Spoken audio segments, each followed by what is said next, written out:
This is our second annual celebration of Banned Books Week. Last year it was just myself out on Michigan Avenue reading passages from some of my favorite banned books. And this year we really wanted to expand the program and give students and faculty an opportunity to participate. As you can see just over my shoulder here, one of our students, Alex, is reading Ulysses, which in my book is a very brave choice to read aloud. We also have about 30 other books that we'll be giving away each day. As you can see, each of these books is labeled with one of the primary reasons it was banned, as well as some information all provided by the ALA and Office of Intellectual Freedom. So it's a really exciting time to expand it.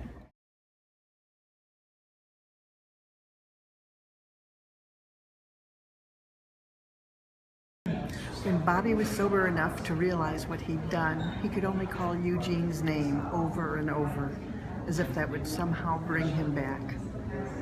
A few weeks later, in jail, Bobby hung himself with a bedsheet. We didn't even have time enough to forgive him. He punished himself for his sins. My father went on a legendary drinking binge. My mother went to church every single day. It was all booze and God, booze and God, booze and God. We'd lost my grandmother and Eugene. How much loss were we supposed to endure? I felt helpless and stupid. I needed books. I wanted books. And I drew and I drew and I drew cartoons. I was mad at God. I was mad at Jesus.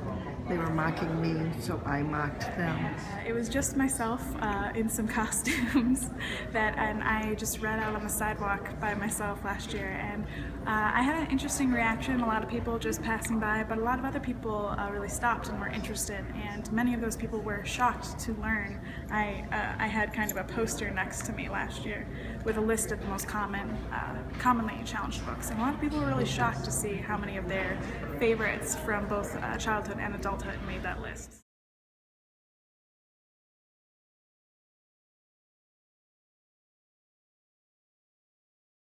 What a shadow she threw on the wall with her slender body.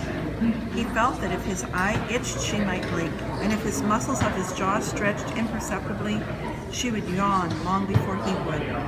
Why, he thought, now that I think of it, she almost seemed to be waiting for me there, in the street, so damn late at night. He opened the bedroom door.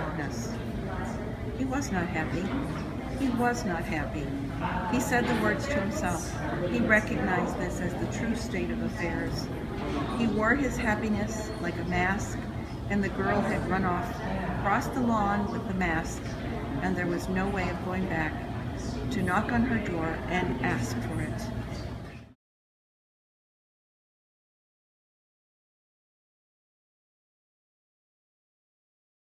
And it was one of the first books that I really just kind of marveled at the language in it and the way it was written, and it was one of the first times I felt I really appreciated just the word choices and the way that sentences sounded. How do you feel about its being challenged? I mean, I think it's pretty ridiculous. I think it's something that everybody should at least try to read, at least take a glance at, and I think it's, if you want to, you should be able to. And why is this event important to you? I think it's really powerful symbolically to read it out loud and to spread knowledge of it, and I think it's a good chance to maybe show people books they didn't know about or books they didn't realize were banned or challenged. Has anyone tried to challenge anything from the Columbia College Library? I don't think so. I think we're pretty good about that. On a personal note, I think that many of the books on this list were so influential for so many of us growing up. Maybe we read them at an important time for us developmentally, either as teenagers or into adulthood.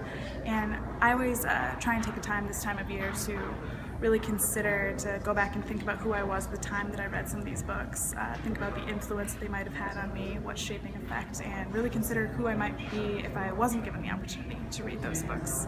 So I think it's a good time to be grateful for all the things that we have that we often take for granted here.